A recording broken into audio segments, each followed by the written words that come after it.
coisas e dessa fidelidade veio Senaqueribe, rei da Síria, e entrou em Judá e acampou-se contra as cidades fortes. E depois destas coisas, dessa fidelidade, veio Senaqueribe, rei da Síria, e entrou em Judá. Versículo 7 diz assim: esforçai-vos, tende bom ânimo, não temais, nem vos espanteis por causa do rei da Síria, nem por causa de toda a multidão que está com ele, porque há um maior conosco do que o que está com ele. Com ele está o braço de carne, mas conosco o Senhor, nosso Deus, para nos ajudar e guerrear as nossas guerras. E o povo descansou nas palavras do rei. Amém? Os irmãos podem se assentar, aplaudindo ao Senhor nessa manhã por essa palavra. Glória a Deus, glória a Deus. Eu saí da minha casa, vim meditando numa palavra, e aqui o Senhor foi mudando. E o Senhor usou, como eu falei, alguns servos durante o louvor, e o Senhor me fez confirmar essa palavra.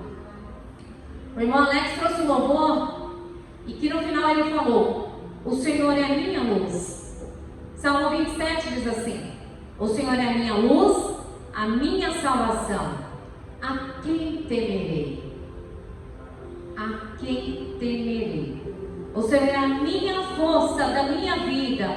A quem me recearei? Eu não sei como você entrou nessa manhã. Eu não sei da tua vida, eu não sei da tua história. Mas eu sei que aqui é um Deus que te conhece no profundo e no oculto. Aqui é um Deus que sabe o que você está passando. Há um Deus que pode fazer acontecer milagres onde parece ser impossível. Há um Deus que pode abater todo soldado que se levantar contra a tua vida. E nessa manhã o Senhor te pergunta: a quem você está se receando? A palavra do Senhor ainda continua no Salmo 27. Quando os malvados, meus adversários, meus inimigos investiram contra mim, quando comeram as minhas carnes, se apressaram e caíram, ainda que o exército me cercasse, o meu coração não temeria. Ainda que a terra se levantasse contra mim, nele confiaria. Como está a tua confiança com o Senhor nessa manhã? Como está o teu coração com o Senhor nessa manhã? Talvez você tenha entrado aqui com a fé, de repente abalada, preocupada com os problemas, com as adversidades lá fora.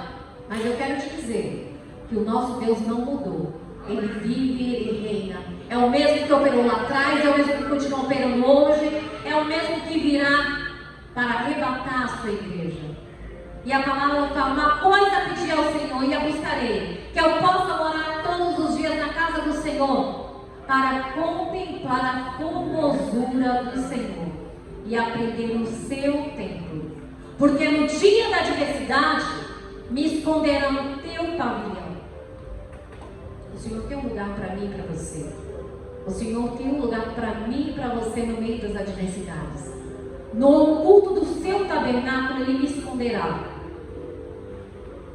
Por-me-á sobre a rocha, e também a minha cabeça será exaltada sobre os meus inimigos que estão ao redor de mim. É uma promessa que o Senhor nos ensina através da vida do rei Ezequias. A palavra começa no capítulo 32, e depois dessas grandes coisas, veio Senaqueribe como um grande.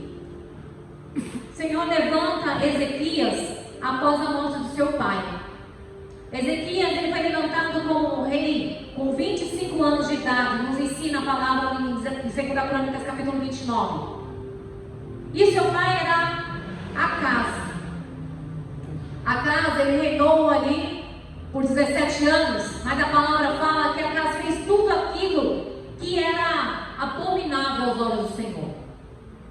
E na sequência, quando Acaz morre, seu filho Ezequias, ele começa a reinar. Só que ao contrário do seu pai, a Bíblia fala que ele fez tudo que era reto aos olhos do Senhor, conforme fizera Davi, seu pai. Aqui eu já entendo uma coisa, irmãos. Nem tudo o que nós aprendemos na nossa casa ela precisa vir conosco. Quando nós entregamos a nossa vida ao Senhor, Ele nos limpa, Ele nos purifica, Ele nos dá uma nova chance, Ele nos dá uma nova vida. Ele faz tudo novo. Não é porque o pai de Ezequias havia reinado, feito tudo aquilo que não agradava ao pai, que Ezequias fez a mesma coisa. Ao contrário, Ezequias ele se posiciona como servo do Senhor. A palavra do Senhor fala que a primeira coisa que Ezequias faz foi abrir as portas da casa do Senhor. Porque o reinado anterior tinha sido tinha feito tantas coisas que não era agradável ao Senhor, que a casa do Senhor havia se fechado. Ali já não tinha mais adoração, ali já não tinha mais culto, ali as pessoas já não buscavam mais a Deus como seu único Deus verdadeiro. E a primeira coisa que Ezequias faz é colocar ordem na casa. A palavra do Senhor fala que ele abriu as portas da casa. Ele começou a reparar o templo. Ele começou a consertar o templo. Tem coisas que nós queremos que Deus faça. Tão importante como a promessa do Senhor se cumprir nas nossas vidas, é importante também o processo. Para que as coisas sejam sólidas, para que as coisas se sustentem. Ezequias tinha um chamado. Ezequias era um homem que estava reto no coração do Pai. Porém, ele enxergava o que precisava ser consertado. Ele enxergava o que precisava ser acertado primeiro. Creio eu que ele tinha promessas ali para ser cumpridas, mas não seria de qualquer maneira, não seria de qualquer jeito. Era necessário fazer o reparo, era necessário fazer o conserto. E assim é na minha vida e na tua vida. O Senhor tem promessas para mim e para você, mas não será de qualquer maneira que será cumprido. A primeira coisa que Ezequias faz é abrir a casa do Pai. Foi reparar o altar.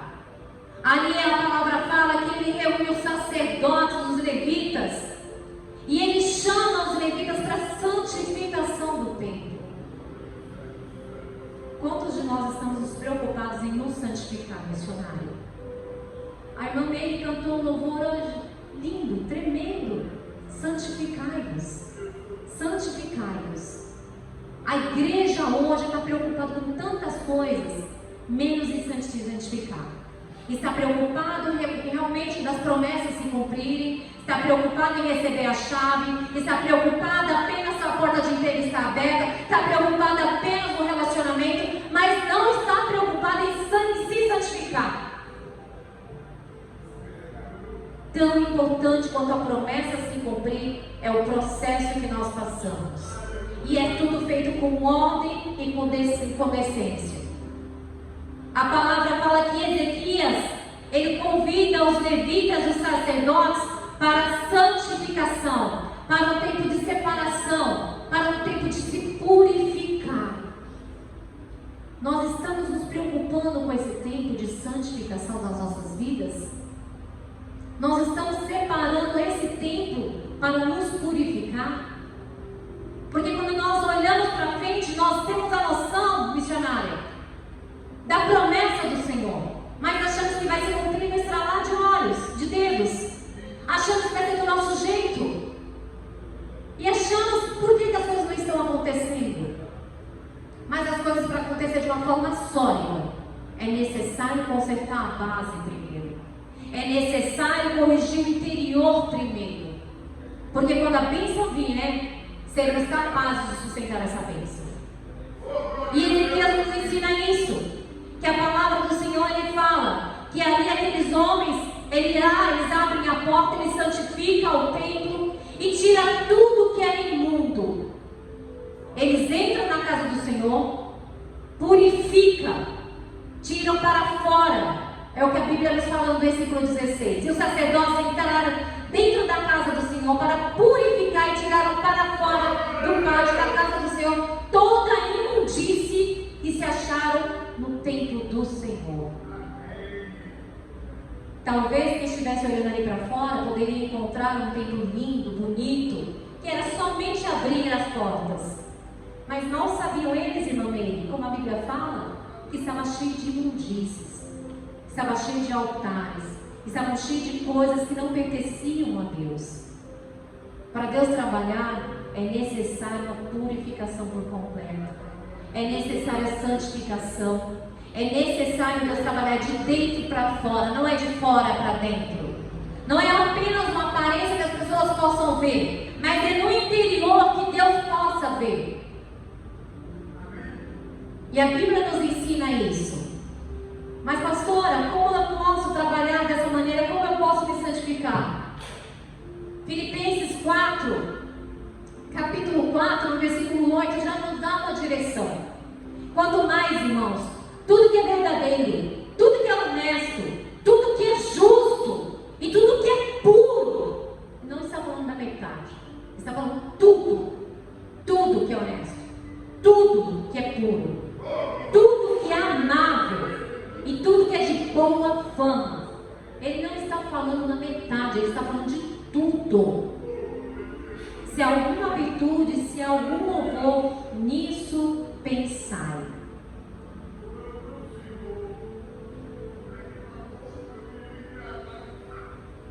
Deus quer trabalhar conosco de uma forma completa. É de dentro para fora. Às vezes as pessoas podem até olhar para o exterior. Está lindo por fora, mas como diz o ditado, bolorento por dentro. E você não está pronto para receber a bênção. E eu costumo dizer, talvez a bênção não tenha chegado ainda. Não é porque a bênção não está pronta. A bênção já está pronta, mas você não está preparado para a bênção. Muitas vezes eu falo para o Senhor, Senhor, tem promessas na minha vida que eu sei que vão se cumprir, mas me prepara para recebê-las, me santifica.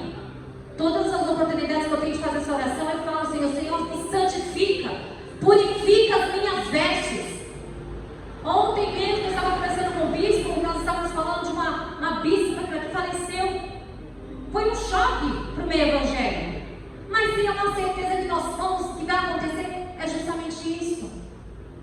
Que um dia o Senhor vai voltar para muitos de nós, antes mesmo da vinda dele para a igreja toda. Mas nós já estamos prontos.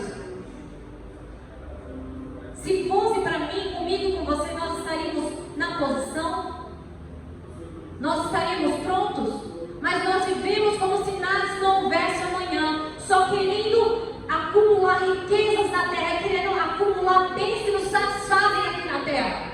Mas não vivemos para mais a volta de Cristo. Não é mais falado, irmã, o que você louvou hoje, da vinda de Cristo, de se santificar para a igreja, de se santificar para Cristo. Mas Ezequias fazia aquilo que era reto aos olhos do Pai. Ezequias purificou, Ezequias santificou, Ezequias abriu o templo, ele reparou, santificou, para Deus operar de dentro para fora. De repente eu tenho uma promessa na tua vida, na vida da tua família, e às vezes a gente quer que as coisas aconteçam ontem, mas de repente através de nós que o Senhor quer fazer acontecer. É um testemunho nosso, é um caminhar nosso, é um andar nosso, que vai ser um testemunho para as nossas famílias, para as nossas parentelas. É necessário se santificar, é necessário se purificar, é necessário fazer aquilo que Deus quer que seja feito através das nossas vidas, para depois Ele agir. E a obra dele será por completo. E depois sim, de ter feito isso, Ele abriu as portas, Ele reparou, santificou, purificou. Agora sim, Ele restabelece o culto. O que eu vejo com Ezequias, a primeira grande exemplo, era um homem que sabia fazer as coisas com ordem e com decência. Não atropelava as suas próprias vontades, não era do seu jeito. Ele obedecia aquilo que Deus mandava ele fazer. Ele obedecia aquilo que Deus ordenara ele fazer. Então ele faz exatamente no seu tempo. Ele repara, ele santifica e ele purifica. E aí sim, ele restabelece o culto. Quando ele restabelece o culto, a Bíblia fala que o povo se achega. Ele vai ali, promove ali a festa da Páscoa, que há muito tempo já não tinha mais. E aí, depois disso, ele vai ensinar o povo a ofertar a casa do Senhor, Porque até para ofertar não é de qualquer maneira que nós devemos ofertar. Não é de qualquer jeito que nós devemos ofertar. A nossa vida, irmão, se nós pararmos e pensarmos, se estivermos realmente na fiação que Deus nos quer que estejamos, quando nós falamos, não sou eu mesmo que vivo, mas é Cristo que vive em mim, se tão somente obedecermos à voz do Senhor, as coisas vão acontecendo exatamente no seu tempo. E aqui tudo já parecia estar tudo tranquilo, tudo estava restabelecido, o culto já havia voltado, a oferta o povo já estava ofertando. Quando tudo parecia tranquilo, já não tem mais sinal de perigo nenhum. Quando tudo estava caminhando, então vem uma surpresa.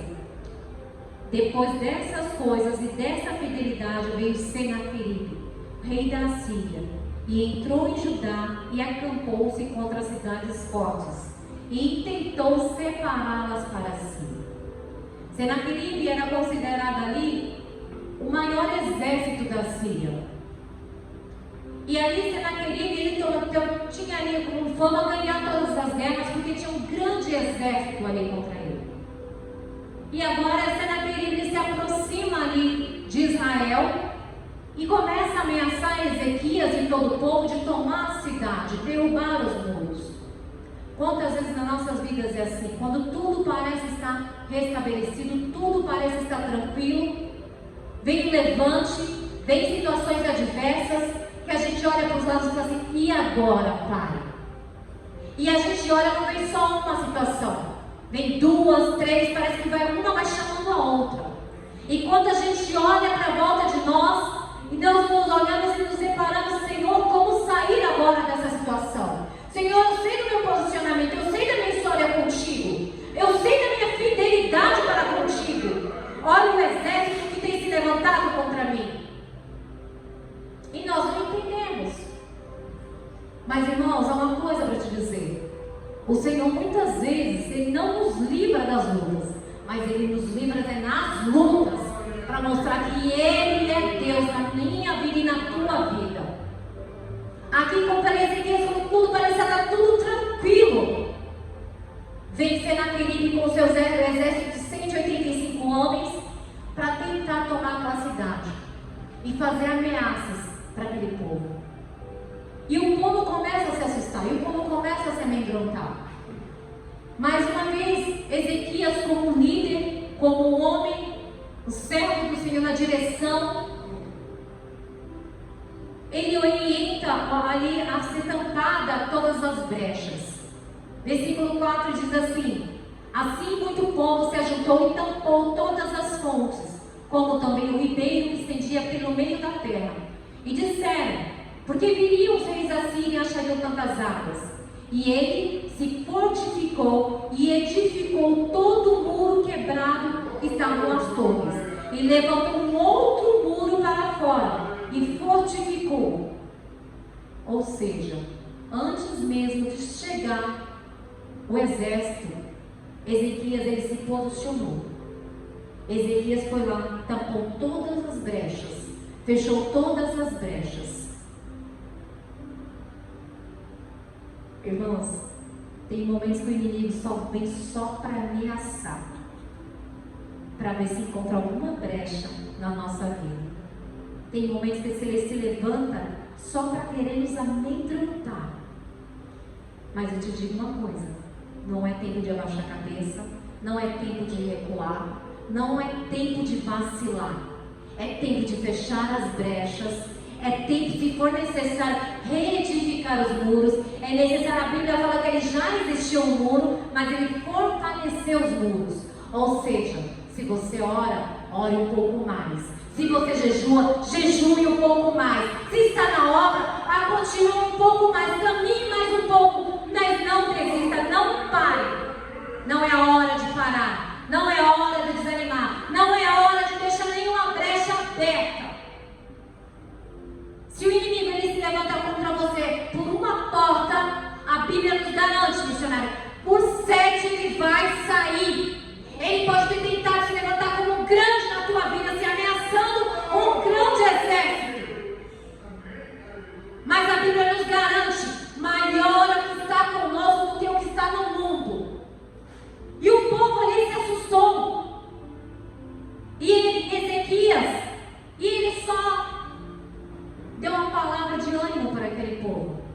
esforçai-vos e tende bom ânimo.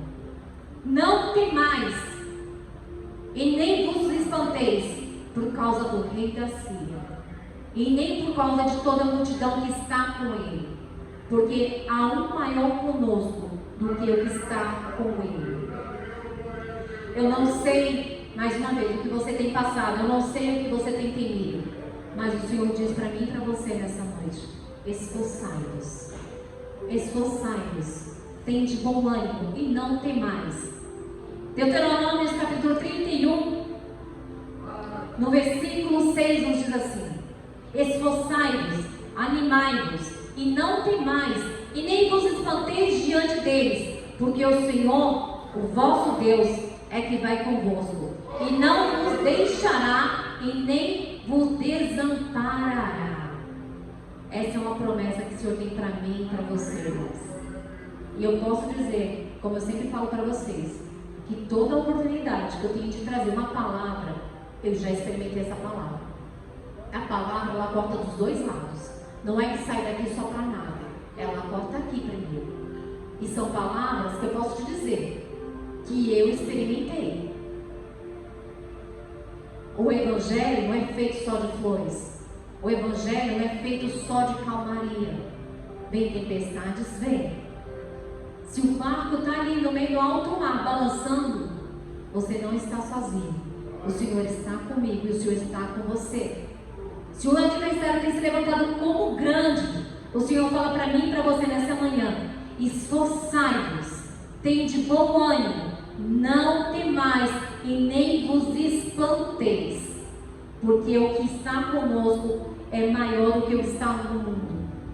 E com ele está o braço de carne, mas conosco o Senhor Deus, para nos ajudar e para guerrear as nossas guerras. Você não está sozinho nessa luta. Você não está sozinho nessa peleja. Por mais grande, por mais que seja o levante do adversário, mas o Senhor está comigo, o Senhor está com você. O Senhor não te abandona, o Senhor não te deixa sozinho.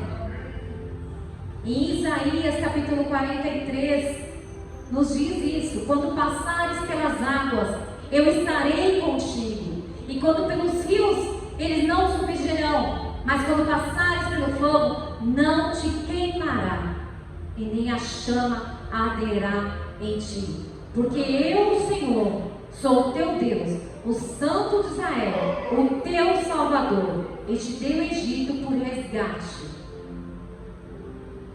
Veja bem, irmãos, a Bíblia nos fala: quando passares pelas águas, não te afogarás.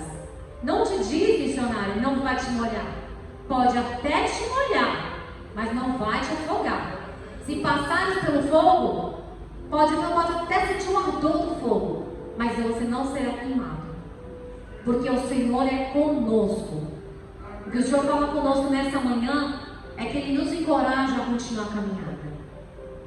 Que muitas vezes o inimigo tenta se levantar como grande, parecendo uma causa impossível. Aos nossos olhos carnais, sim, parece ser.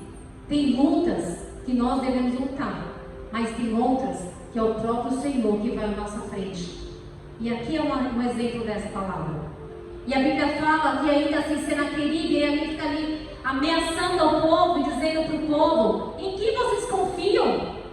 Em que fortaleza vocês estão confiando? Vocês estão confiando na palavra do rei Ezequias? Ali a palavra fala que ele escreve cartas ali para Ezequias e ele fala assim: olha, o tanto de cavalos que eu tenho, você não tem de homem. Se você quiser, eu te empresto, eu te dou um cavalo para lutar contra mim. Era um exército de 185 mil homens. Muitas vezes os adversários se levantam contra nós, que nós achamos que nós somos a minoria. Mas há um que está conosco que se torna a maioria, que é o próprio Senhor, o nosso Senhor Jesus Cristo. E a Bíblia fala que mesmo diante das afrontas, diante daquela circunstância, Ezequias não responde às afrontas do rei Ezequias. A resposta para o rei Ezequias dessa situação foi exatamente na oração. Versículo 20 diz assim: porém o rei Ezequias e o profeta Isaías, filho de Amós, oraram por causa disso e clamaram aos céus. Tem situações que nós não devemos responder com as nossas palavras. Tem levantes que nós passamos, que nos aflige, que a resposta tem que ter através da oração. Nós não precisamos nos justificar.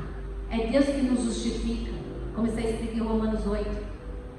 Mas a nossa resposta para os nossos adversários está no nosso joelho, está através das nossas orações.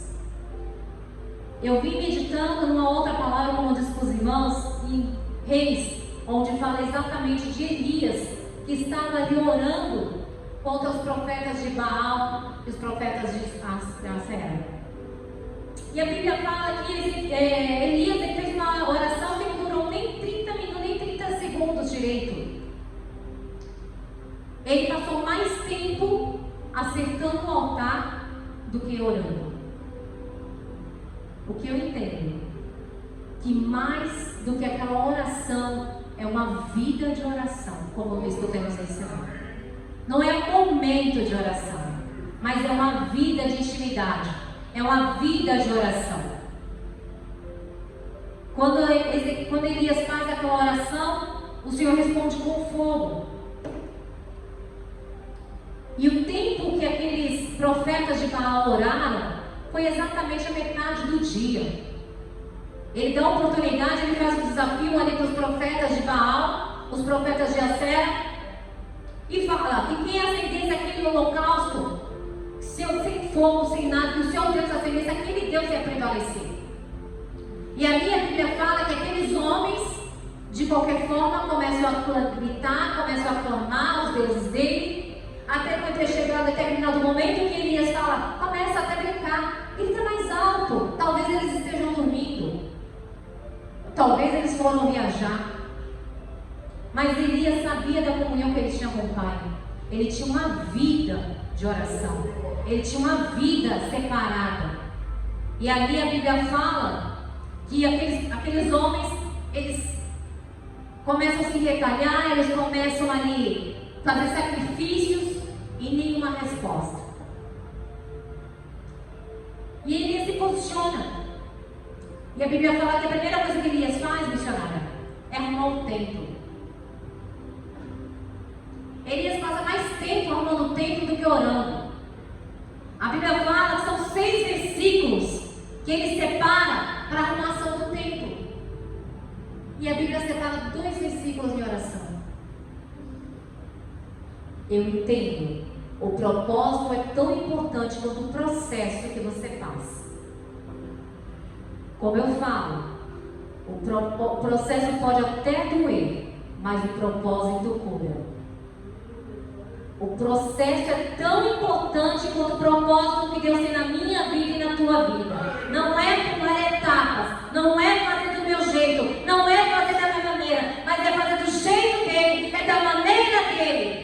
E a primeira coisa que Elias faz é consertar o altar. Ele faz uma separação ali. Ele separa o menino, ele faz um vale ali. Ele coloca as pedras, as 12 pedras no altar.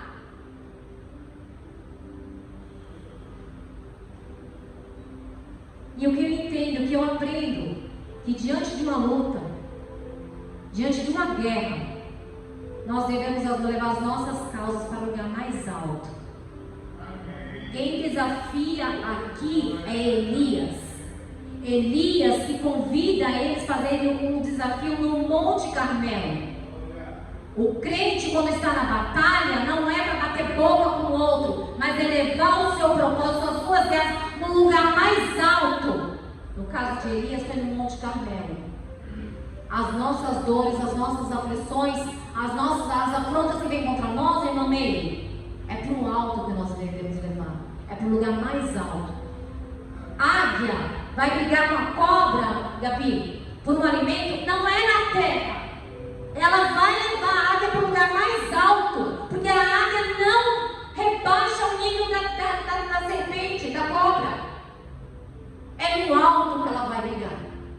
Assim sou eu e você. Não é na esfera carnal, é no joelho, é no espiritual. As nossas lutas nós levamos para o lugar mais alto, que é na presença do Pai, é no joelho. Foi assim que Ezequias fez. foi para o joelho junto com Isaías. E aqui a palavra fala que é no desafio que você conhece quem é quem. Enquanto os profetas estavam sentados ali na mesa de Jezabel comendo do bom e do melhor, os profetas, os que sobraram, porque os profetas tinham sido perseguidos, e a palavra fala que 100 profetas foram escondidos na caverna para comer pão e água. Mas foi durante esse processo que Deus preparou eles. É nesse momento que Deus mostra quem é quem no meio da adversidade, quem suporta. Na hora da luta, só foi barulho, só foi gritaria, mas não teve resposta. Foi no deserto, foi Deus preparando lá atrás Elias e alguns profetas comendo do pão e da água que Deus foi preparando. Eu não sei qual é o processo que você está passando, mas nessa manhã Deus está querendo te preparar para o propósito. É melhor você se sentar à mesa com 100 profetas comendo e bebendo apenas água e pão, mas estar sentado na mesa do Senhor, do que estar sentado no banquete preparado por Jezabel e sendo oferecido por diabo. Que você queira ter um pouco, o mínimo, mas na santificação, na presença do Pai, sendo preparado para o propósito. E aqui está a diferença. E a Bíblia fala que quando Elias arrumou o altar, ele consertou tudo, ele separou, fez ali a separação daquele altar com aquele vale, derramou a água. Aqui ele me explica, que eu entendo que houve uma separação do altar para o mundo. Não é porque nós estamos no mundo que nós somos do mundo. Nós estamos aqui na terra para fazer a diferença também. É buscar santificação. É necessário uma separação, sim. É necessário entendermos que nós temos o chamado de sermos como soldados de Cristo. Se sairmos por aí, as pessoas olham para mim e para você como que nós estamos representando a palavra do Senhor. Se tem uma coisa que eu tenho temor, é isso. Quando eu falo, não vivo mais eu, mas é Cristo que vive em mim. É Cristo que vive em mim. O que eu estou demonstrando para as pessoas, não quero mostrar para as pessoas para impressionar, mas muitas das vezes eu sou uma Bíblia que muitas pessoas não abrem para ler. E é necessário sim fazer uma separação. O que hoje nós vemos é o mundo entrando nas igrejas.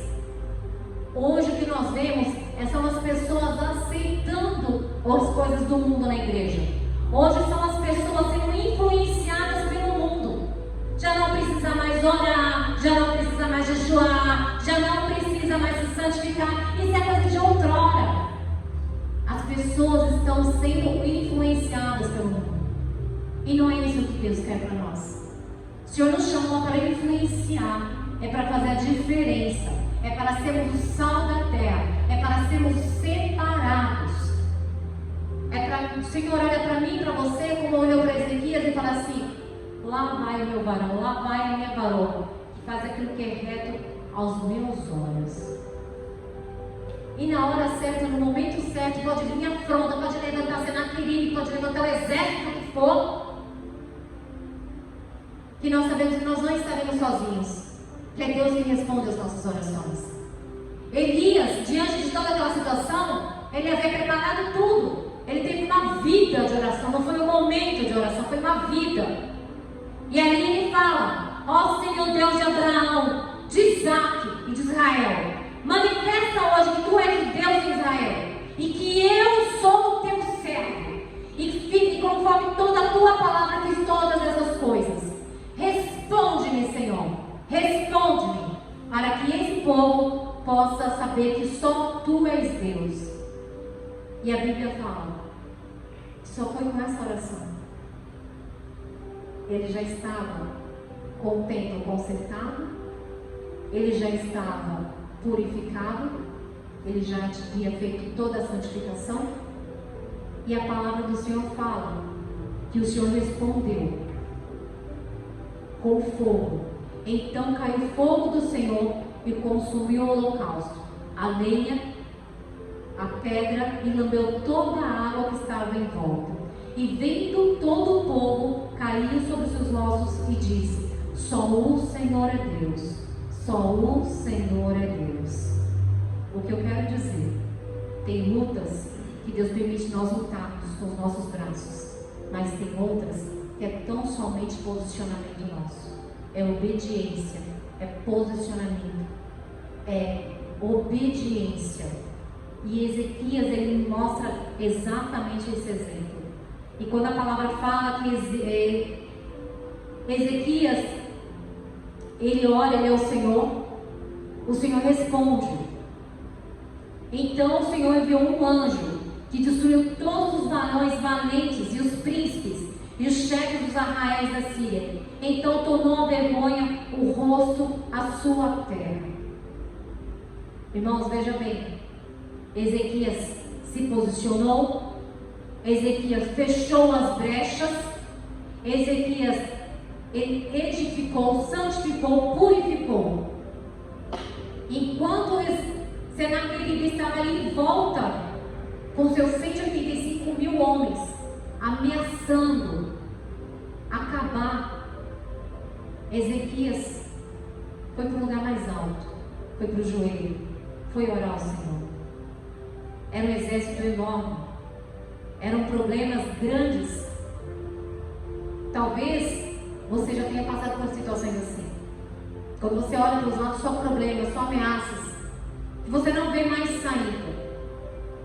Mas assim como o Senhor foi com Ezequias, ele ouviu as orações dele, assim como foi com Elias, que ouviu a oração dele e respondeu com fogo. Nessa manhã, o Senhor ouve a minha oração e a tua oração.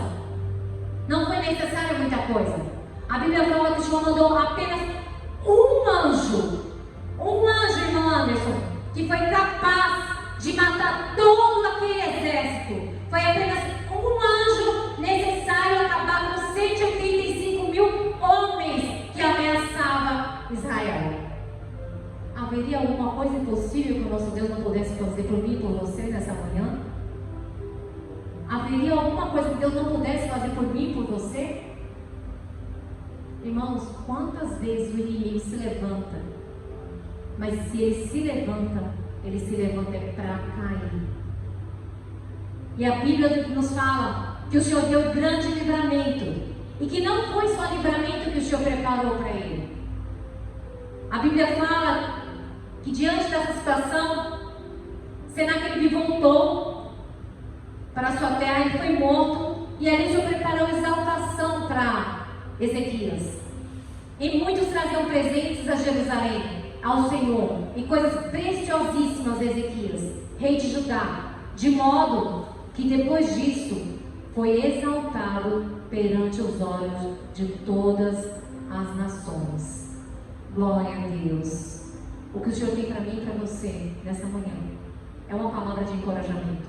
Esforçai-vos, tende bom ânimo, não se assusteis, porque o que está com você é maior do que está no mundo. O Senhor fala: feche as brechas, se for necessário, edifique, reconstrua, renove as suas forças, se santifique. É uma vida em constância de santificação, de purificação. Não é um momento que nós devemos ter uma constância. É de processo em processo que o Senhor vai nos preparando para o propósito. A bênção está pronta, mas é o Senhor que está nos preparando para a bênção. Se a bênção ainda não chegou, é porque talvez ainda não estejamos prontos para a bênção. Talvez o inimigo tenha se levantado, tentado nos assustar, tentado nos fazer paralisar, mas não é momento de paralisar, não é momento de parar, é momento de prosseguir. Esforçai-vos, tende bom ânimo. Se for necessário Deus entrar nessa peleja, o Senhor vai entrar, o Senhor vai responder com fogo. Se for necessário, o Senhor vai precisar apenas mandar apenas um anjo para colocar por terra todo esse levante que o inimigo tentou contra a minha vida e a tua vida. E o que o Senhor quer para mim e para você nessa manhã não é apenas livramento, Ele também quer exaltar.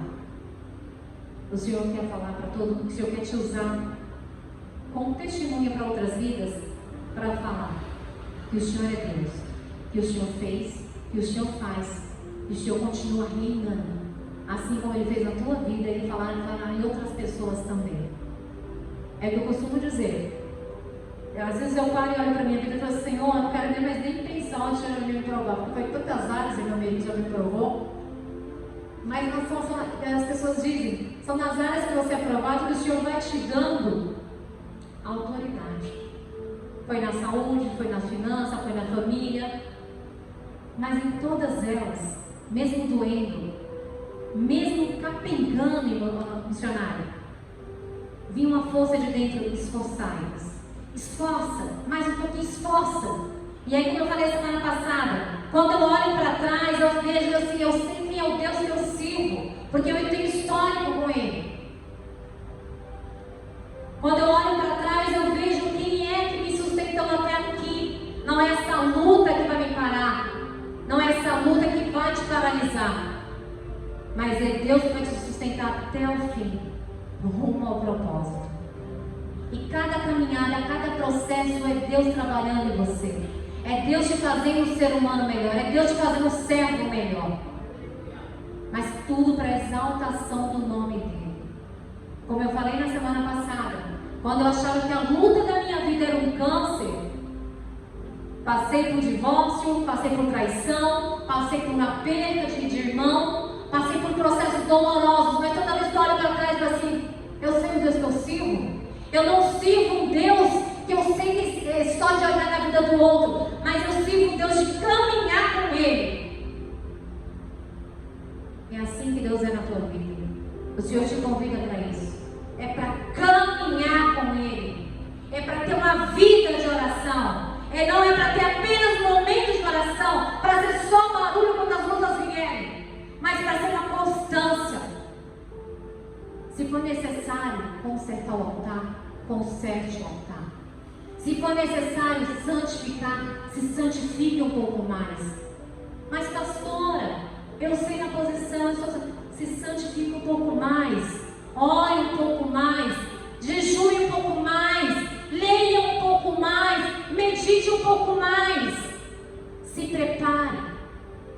Na hora da adversidade, quando o inimigo se levantar como grande, você vai falar, maior é o que está comigo do que aquele que está no mundo. Que luta por você não é um braço de carne, mas é um braço de ferro. É o grande general, é o todo, o grande eu sou. É aquele que operou lá atrás e que ele continua operando maravilhas.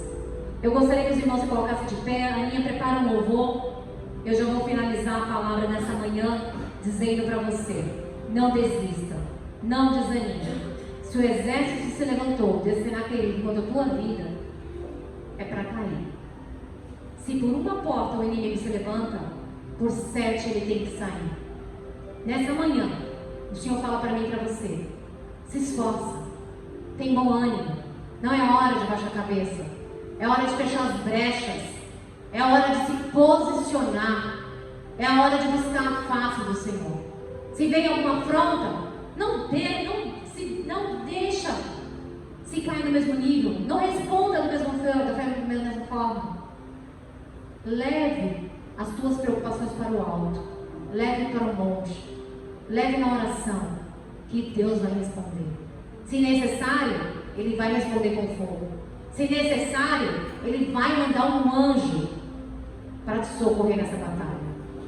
Aninha, já pode trazer a palavra? Para finalizar, eu gostaria de compartilhar com os irmãos Salmo 46. A fé perfeita em Deus. E o Senhor dos Exércitos está conosco. O Deus de Jacó é o nosso refúgio. Vinde contemplai as obras do Senhor. Que desolação tem feito na terra. Ele faz cessar as guerras até o fim da terra. Quebra o arco, corta a lança, queimar nos carros do fogo. Aquietai-vos, aquietai-vos, aquietai-vos e saber que eu sou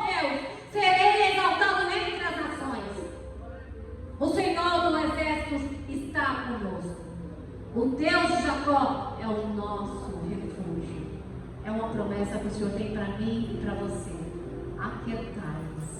Aquietai-nos e saber que Ele é Deus. Amém? Eu agradeço a oportunidade e as palmas louvem o Senhor nessa manhã.